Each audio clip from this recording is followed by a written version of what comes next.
Souviens-toi, Seigneur, de ta miséricorde.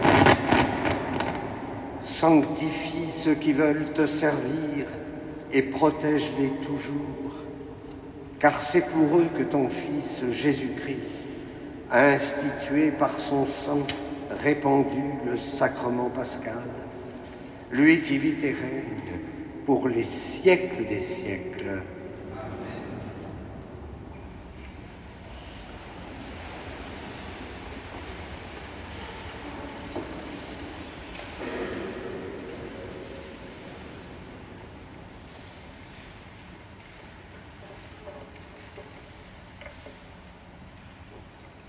Du livre du prophète Isaïe. Mon serviteur réussira, dit le Seigneur. Il montera, il s'élèvera, il sera exalté. La multitude avait été consternée en le voyant, car il était si défiguré qu'il ne ressemblait plus à un homme. Il n'avait plus l'apparence d'un fils d'homme. Il étonna de même une multitude de nations. Devant lui, les rois resteront bouche bée, car ils verront ce que jamais on ne leur avait dit. Ils découvriront ce dont ils n'avaient jamais entendu parler. Qui aurait cru ce que nous avons entendu? Le bras puissant du Seigneur, à qui s'est-il révélé? Devant lui, le serviteur a poussé comme une plante chétive, une racine dans une terre aride. Il était sans apparence ni beauté qui attire nos regards. Son aspect n'avait rien pour nous plaire. Méprisé, abandonné des hommes, homme de douleur, familier de la souffrance, il était pareil à celui devant qui se voile la face, et nous l'avons méprisé, compté pour rien. En fait, c'était nos souffrances qu'il portait, nos douleurs dont il était chargé. Et nous pensions qu'il était frappé, meurtri par Dieu, humilié. Or, c'est à cause de nos révoltes qu'il a été transpercé, à cause de nos fautes qu'il a été broyé. Le châtiment qui nous donne la paix a pesé sur lui. Par ses blessures, nous sommes guéris. Nous étions tous errants comme des brebis, chacun suivait son propre chemin. Mais le Seigneur a fait retomber sur lui nos fautes, à nous tous. Maltraité, il s'humilie, il n'ouvre pas la bouche, comme un agneau conduit à l'abattoir, comme une brebis muette devant les tondeurs, il n'ouvre pas la bouche. Arrêté, puis jugé, il a été supprimé. Qui donc s'est inquiété de son sort? Il a été retranché de la terre des vivants, frappé à mort pour les révoltes de son peuple. On a placé sa tombe avec les méchants, son tombeau avec les riches. Et pourtant, il n'avait pas commis de violence, on ne trouvait pas de tromperie dans sa bouche. Broyé par la souffrance, il a plu au Seigneur. S'il remet son sacrifice de réparation, il verra une descendance. Il prolongera ses jours par lui. Ce qui plaît au Seigneur réussira. Par suite de ses tourments, il verra la lumière. La connaissance le comblera. Le juste, mon serviteur, justifiera les multitudes. Il se chargera de leurs fautes. C'est pourquoi, parmi les grands, je lui donnerai sa part. Avec les puissants, il gagnera le butin. car il s'est dépouillé lui-même jusqu'à la mort. Il a été compté avec les pécheurs, alors qu'il portait le péché des multitudes et qu'il intercédait pour les pécheurs. Parole du Seigneur.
le Fils de Dieu.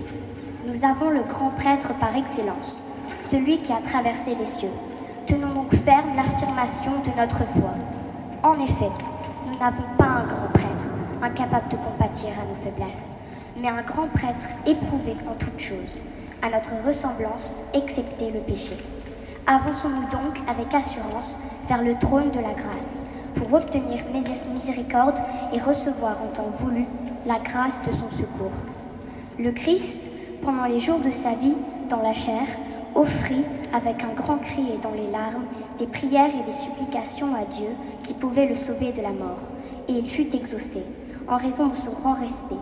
Bien qu'il soit le Fils, il apprit par ses souffrances l'obéissance et conduit à sa perfection. Il est devenu pour tous ceux qui lui obéissaient la cause du salut éternel. Parole du Seigneur.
La passion de notre Seigneur Jésus-Christ selon Saint Jean.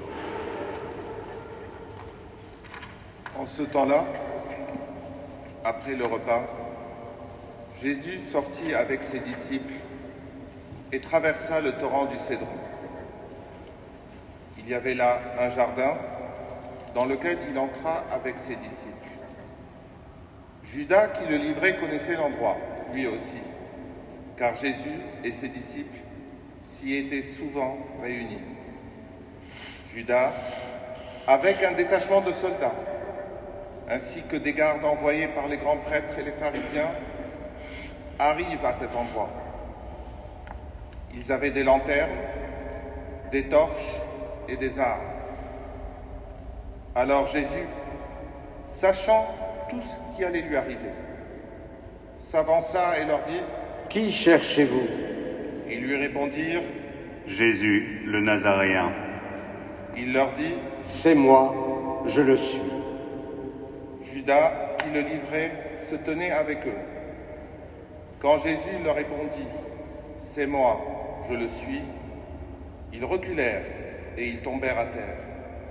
Il leur demanda de nouveau : « Qui cherchez-vous » Ils dirent : « Jésus, le Nazaréen. » Jésus répondit : « Je vous l'ai dit, c'est moi, je le suis. Si c'est bien moi que vous cherchez, ceux-là, laissez-les partir. » Ainsi s'accomplissait la parole qu'il avait dite. Je n'ai perdu aucun de ceux que tu m'as donnés. Or Simon-Pierre avait une épée. Il la tira, frappa le serviteur du grand prêtre et lui coupa l'oreille droite. Le nom de ce serviteur était Maclu. Jésus dit à Pierre, « Remets ton épée au fourreau. La coupe que m'a donnée le Père, vais-je refuser de la boire ?» Alors la troupe, le commandant et les grands juifs se saisirent de Jésus et le ligotèrent. Ils l'emmenèrent d'abord chez Anne, beau-père de Caïphe, qui était grand prêtre cette année-là. Caïphe était celui qui avait donné aux Juifs ce conseil. Il vaut mieux qu'un seul homme meure pour le peuple. Or Simon-Pierre, ainsi qu'un autre disciple, suivait Jésus. Comme ce disciple était connu du grand prêtre, il entra avec Jésus dans le palais du grand prêtre. Pierre se tenait près de la porte, dehors. Alors l'autre disciple, celui qui était connu du grand prêtre, sortit, dit un mot à la servante qui gardait la porte et fit entrer Pierre. Cette jeune servante dit alors à Pierre, « N'es-tu pas toi aussi l'un des disciples de cet homme » Et il répondit, « Non, je ne suis pas. » Les serviteurs et les gardes se tenaient là. Comme il faisait froid, ils avaient fait un feu de braise pour se réchauffer. Pierre était avec eux, en train de se chauffer. Le grand prêtre interrogea Jésus sur ses disciples et sur son enseignement. Jésus lui répondit, « Moi, j'ai parlé au monde ouvertement. J'ai toujours enseigné à la synagogue et dans le temple, là où tous les Juifs se réunissent, et je n'ai jamais parlé en cachette. Pourquoi m'interroges-tu? Ce que je leur ai dit, demande-le à ceux qui m'ont entendu. Eux savent ce que j'ai dit. » À ces mots, un des gardes, qui était à côté de Jésus, lui donna une gifle en disant, « C'est ainsi que tu réponds au grand prêtre ?»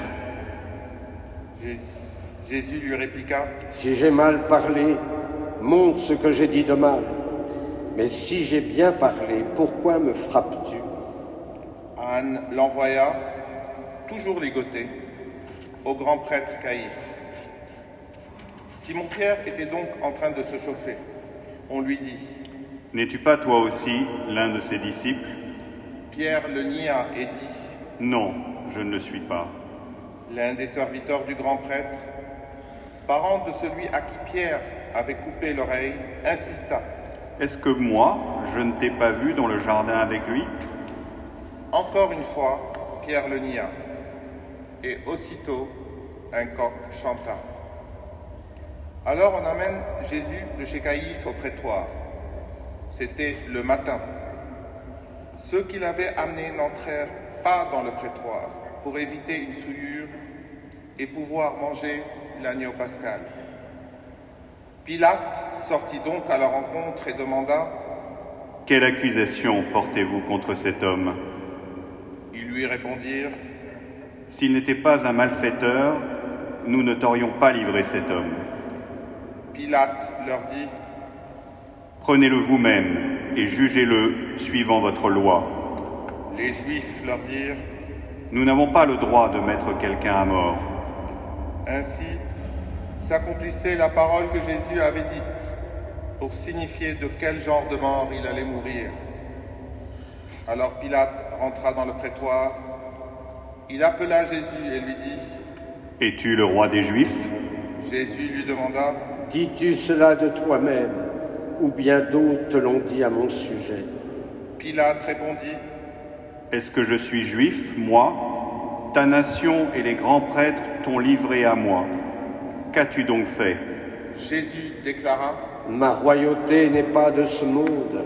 Si ma royauté était de ce monde, j'aurais des gardes qui se seraient battus pour que je ne sois pas livré aux Juifs.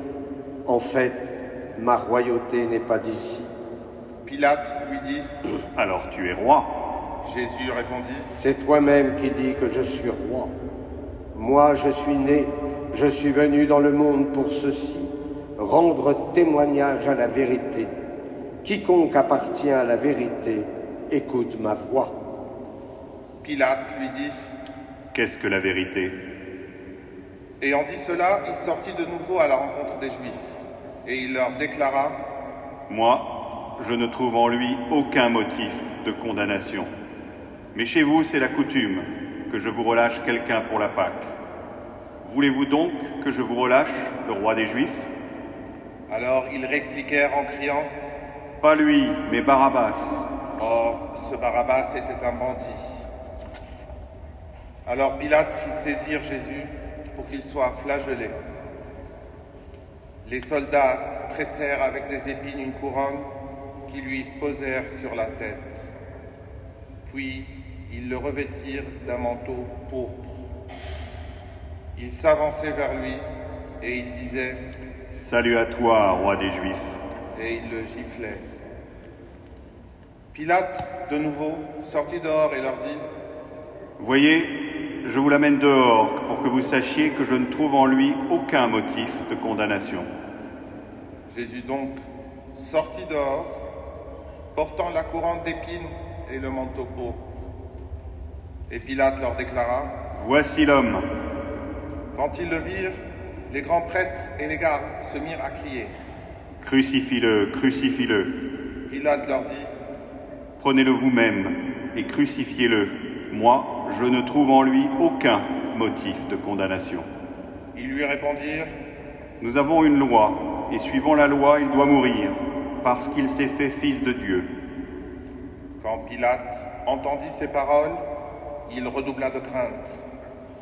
Il rentra dans le prétoire et dit à Jésus, D'où es-tu?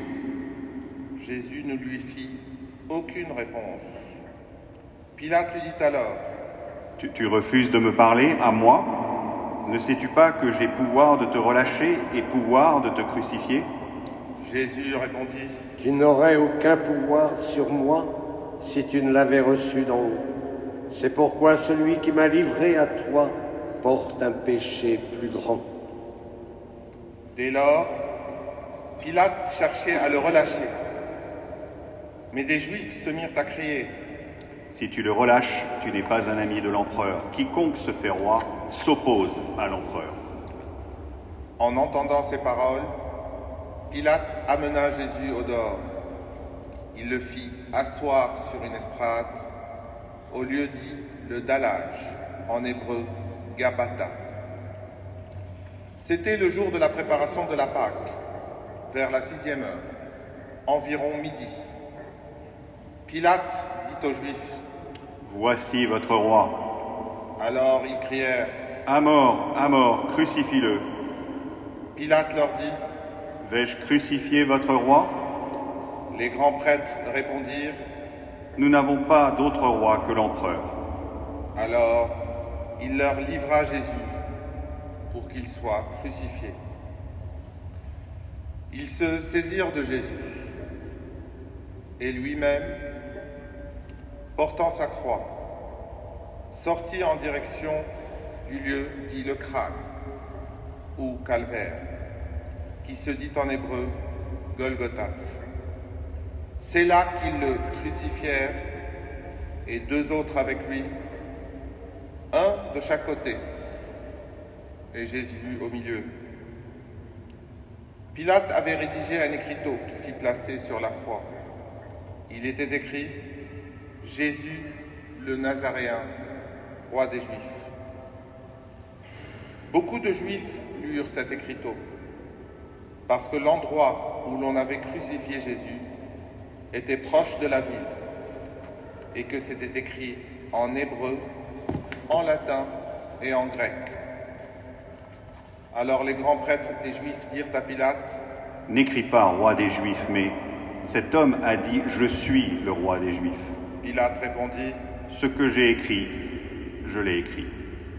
quand les soldats eurent crucifié Jésus, ils prirent ses habits. Ils en firent 4 parts, une pour chaque soldat. Ils prirent aussi la tunique. C'était une tunique sans couture, tissée tout d'une pièce, de haut en bas. Alors ils se dirent entre eux, « Ne la déchirons pas, désignons par le sort celui qui l'aura. » Ainsi s'accomplissait la parole de l'Écriture. Ils se sont partagés mes habits. Ils ont tiré au sort mon vêtement. C'est bien ce que firent les soldats. Or, près de la croix de Jésus se tenait sa mère et la sœur de sa mère, Marie, femme de Cléophas, et Marie-Madeleine. Jésus, voyant sa mère et près d'elle le disciple qu'il aimait, dit à sa mère, « Femme, voici ton fils. » Puis il dit au disciple, « Voici ta mère. » Et à partir de cette heure-là, le disciple l'a pris chez lui. Après cela, sachant que tout, désormais, était achevé, pour que l'Écriture s'accomplisse jusqu'au bout, Jésus dit, « J'ai soif. » Il y avait là un récipient plein d'une boisson vinaigrée. On fixa donc une éponge remplie de ce vinaigre à une branche d'hysope et on l'approcha de sa bouche. Quand il eut pris le vinaigre, Jésus dit, « Tout est accompli. » Puis, inclinant la tête, il remit l'esprit.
comme c'était le jour de la préparation, c'est-à-dire le vendredi. Il ne fallait pas laisser les corps en croix durant le sabbat, d'autant plus que ce sabbat était le grand jour de la Pâque. Aussi, les Juifs demandèrent à Pilate qu'on enlève les corps après leur avoir brisé les jambes. Les soldats allèrent donc briser les jambes du premier, puis de l'autre homme crucifié avec Jésus. Quand ils arrivèrent à Jésus, voyant qu'il était déjà mort, ils ne lui brisèrent pas les jambes, mais un des soldats avec sa lance lui perça le côté. Et aussitôt, il en sortit du sang et de l'eau. Celui qui a vu rend témoignage, et son témoignage est véridique. Et celui-là sait qu'il dit vrai, afin que vous aussi, vous croyiez. Cela, en effet, arriva, pour que s'accomplisse l'Écriture, aucun de ces os ne sera brisé. Un autre passage de l'Écriture dit encore, « Ils lèveront les yeux vers celui qu'ils ont transpercé. » Après cela, Joseph d'Arimathie, qui était disciple de Jésus, mais en secret par crainte des Juifs, demanda à Pilate de pouvoir enlever le corps de Jésus. Et Pilate le permit. Joseph vint donc enlever le corps de Jésus. Nicodème, celui qui, au début, était venu trouver Jésus pendant la nuit, vint lui aussi. Il apportait un mélange de myrrhe et d'aloès, pesant environ 100 livres. Ils prirent donc le corps de Jésus, qu'ils lièrent de linge, en employant les aromates, selon la coutume juive d'ensevelir les morts. À l'endroit où Jésus avait été crucifié, il y avait un jardin, et dans ce jardin, un tombeau neuf, dans lequel on n'avait encore déposé personne. À cause de la préparation de la Pâque juive, et comme ce tombeau était proche, c'est là qu'ils déposèrent Jésus. Acclamons la parole de Dieu. Louange à toi, Seigneur Jésus.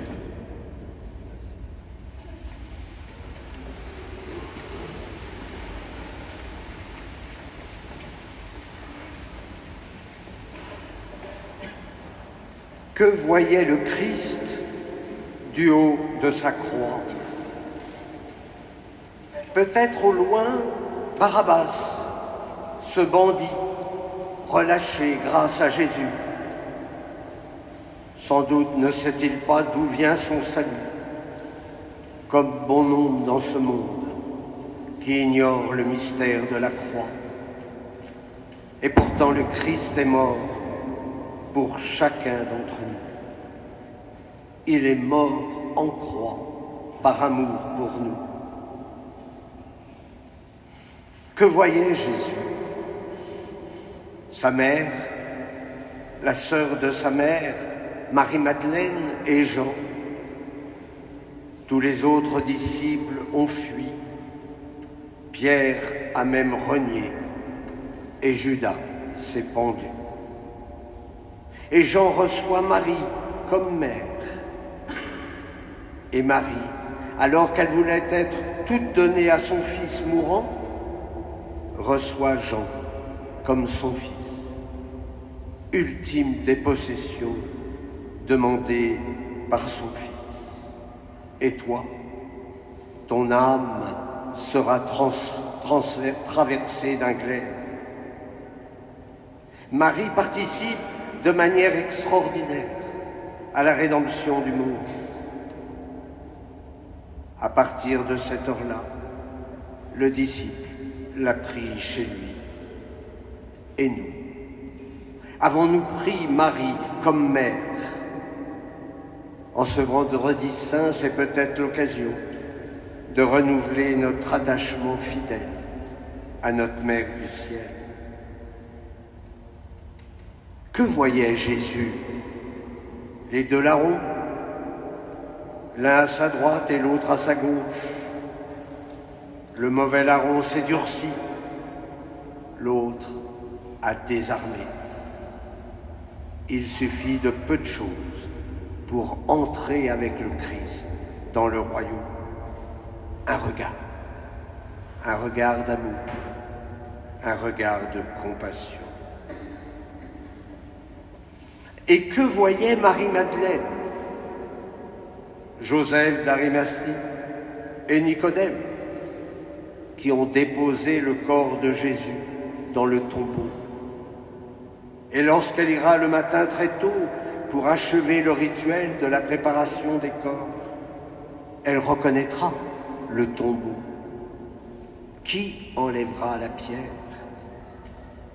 Marie-Madeleine est le témoin du lieu du sépulcre. Ce soir, nous sommes au calvaire et nous contemplons le mystère de la rédemption. Dieu a tant aimé le monde qu'il nous a donné son Fils bien-aimé. Comme je le dis souvent, si le Christ est mort en croix, ce n'est pas pour faire de nous des crucifiés, mais des enfants bien-aimés du Père. En ce jour saint, nous rendons grâce pour un tel don.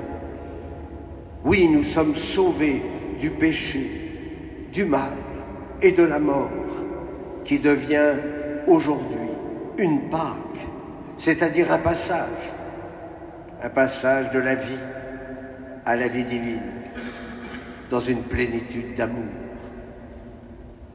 N'oublions pas ce soir que la croix est glorieuse et le coup de lance en est un signe.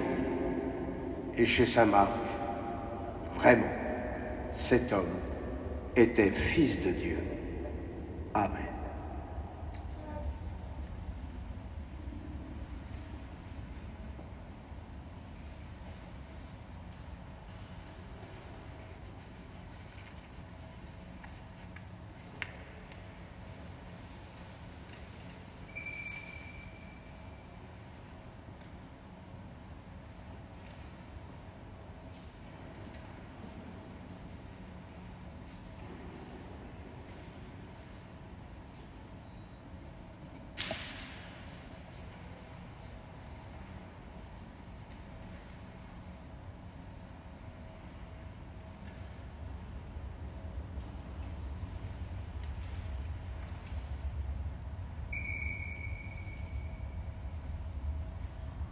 En ce vendredi saint, il y a cette grande prière universelle, le cri du monde vers le Père. Je vous invite à vous lever.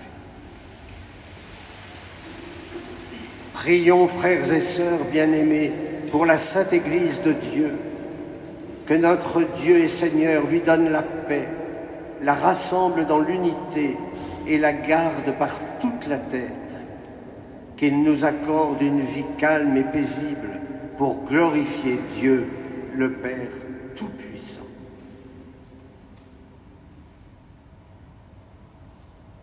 Dieu éternel et tout-puissant, dans le Christ tu as révélé ta gloire à tous les peuples. Protège l'œuvre de ta miséricorde, afin que ton Église, répandue par tout l'univers, demeure inébranlable dans la foi pour proclamer ton nom. Par le Christ notre Seigneur. Prions pour notre Saint-Père, le pape François, choisi par Dieu notre Seigneur dans le collège des évêques, qu'il le garde sain et sauf au service de son Église pour gouverner le peuple saint de Dieu.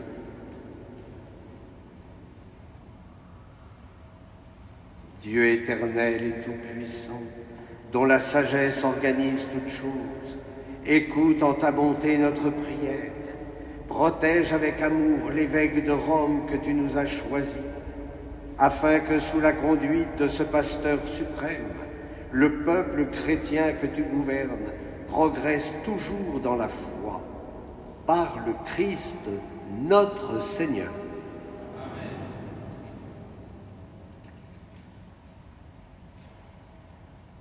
Prions pour notre évêque Laurent, pour tous les évêques, les prêtres, les diacres de l'Église et pour l'ensemble du peuple des fidèles.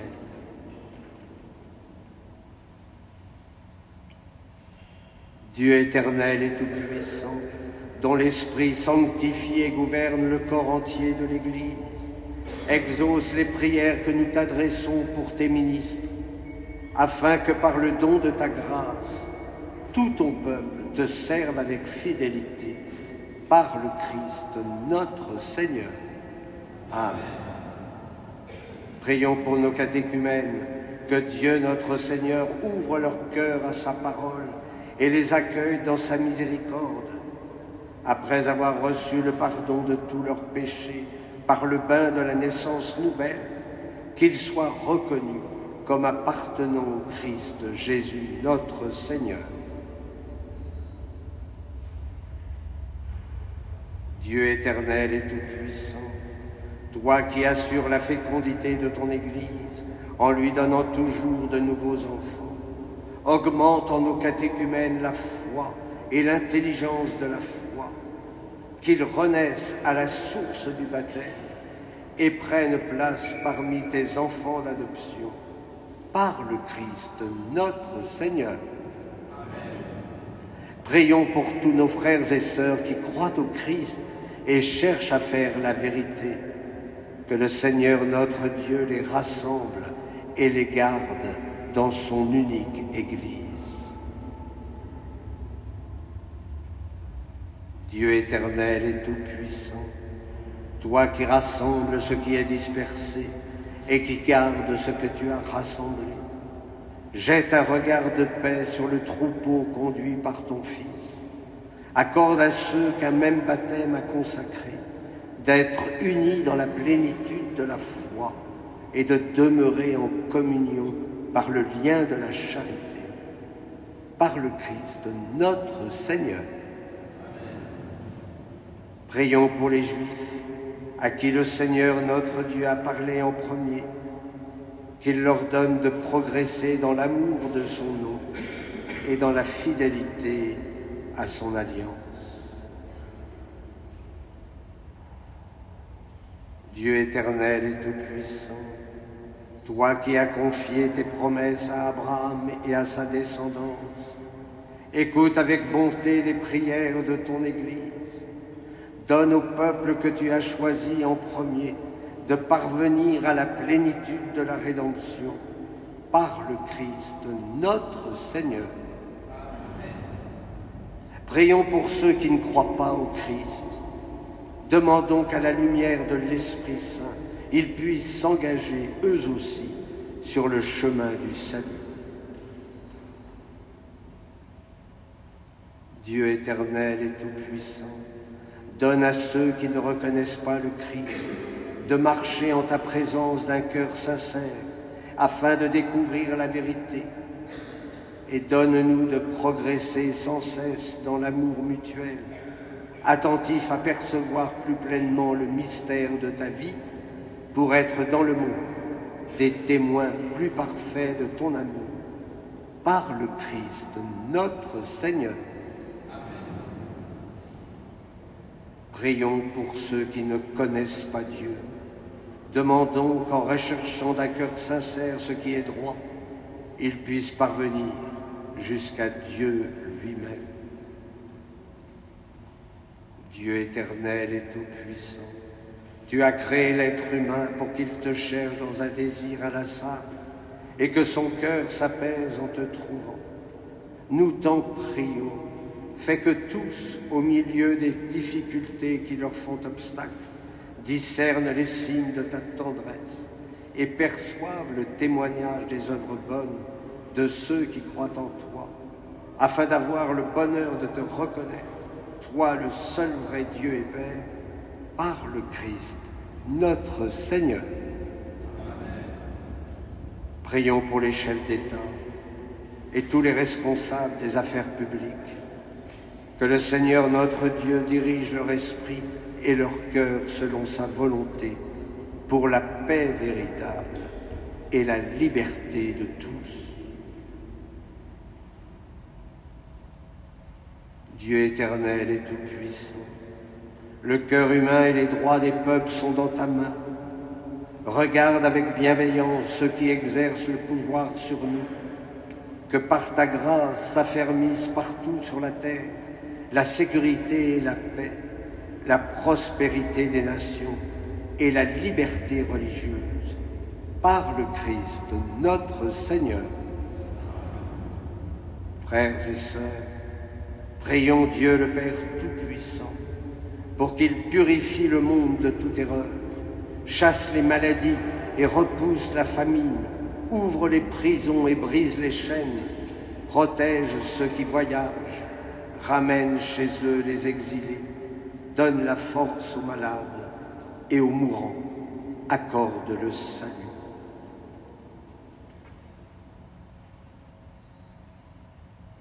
Dieu éternel et tout-puissant, consolation des affligés, force de ceux qui peinent, entends les prières de ceux qui crient vers toi, quelle que soit leur souffrance, que tous aient la joie de trouver dans leur détresse le secours de ta miséricorde, par le Christ notre Seigneur. Amen. Et maintenant nous allons accueillir la croix qui va faire son entrée solennelle. Nous pouvons nous tourner vers le fond pour accueillir la croix.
Sing,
Comme nous l'avons appris du Sauveur, et selon son commandement, nous osons dire: Notre Père qui es aux cieux, que ton nom soit sanctifié, que ton règne vienne, que ta volonté soit faite sur la terre comme au ciel. Donne-nous aujourd'hui notre pain de ce jour.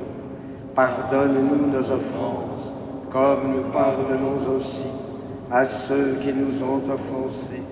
Et ne nous laisse pas entrer en tentation, mais délivre-nous du mal. Délivre-nous de tout mal, Seigneur, et donne la paix à notre temps. Soutenus par ta miséricorde, nous serons libérés de tout péché, à l'abri de toute épreuve.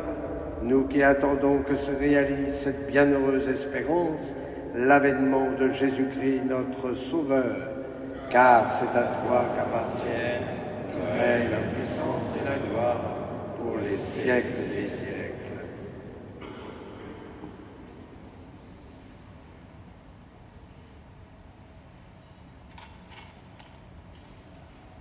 Voici l'agneau de Dieu, voici celui qui enlève les péchés du monde. Heureux les invités au repas des noces de l'agneau. Seigneur, je ne suis pas digne de te recevoir, mais dis seulement une parole et je serai guéri. Que le corps du Christ nous garde pour la vie éternelle.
Prions le Seigneur.